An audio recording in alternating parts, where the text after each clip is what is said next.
এটা আমার কাছে খুব ভালো লাগছে। এটা সবার জন্য এই সেবাটা খুবই জরুরি। এই যে উষ্ণ গরমের মধ্যে মানুষ ক্লান্ত হয়ে গেছে, এখানে এসে একটু তাদের একটু ক্লান্তিটা দূর করছে।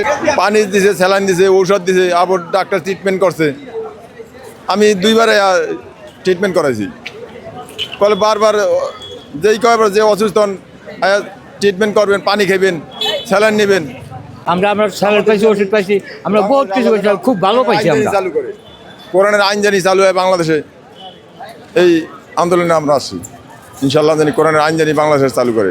এটা আসলে আমরা উদ্যোক্তা নিয়েছি এই জন্য যে এত মানুষের একটা সমাগম হবে, এরা যারা অসুস্থ হয়ে পড়বে, যেরকম ডিহাইড্রেটেড হয়ে যাবে, অনেক রোদ, এর ফলে ঘামের জন্য ডিহাইড্রেটেড হয়ে যাবে, বা যারা আগে থেকে কোনো রোগ আছে সেই রোগটা বেড়ে যাবে।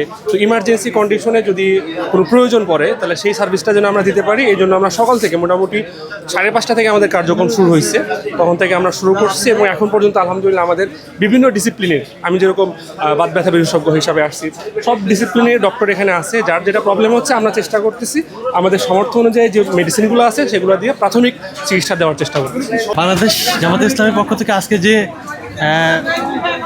মহাসমাবেশটা আয়োজন করা হয়েছে, এই আয়োজনে আমরা মেডিকেল সেক্টর থেকে মোটামুটি 17টা বুথ করা হয়েছে, যেটা বিভিন্ন জায়গা থেকে, বাংলাদেশের বিভিন্ন জায়গা থেকে আগত মুসলমান ভাইদের জন্য আর কি এই চিকিৎসা সেবা, মানে ইমার্জেন্সি চিকিৎসা সেবা দেওয়ার জন্য এই ব্যবস্থাটা করা হয়েছে।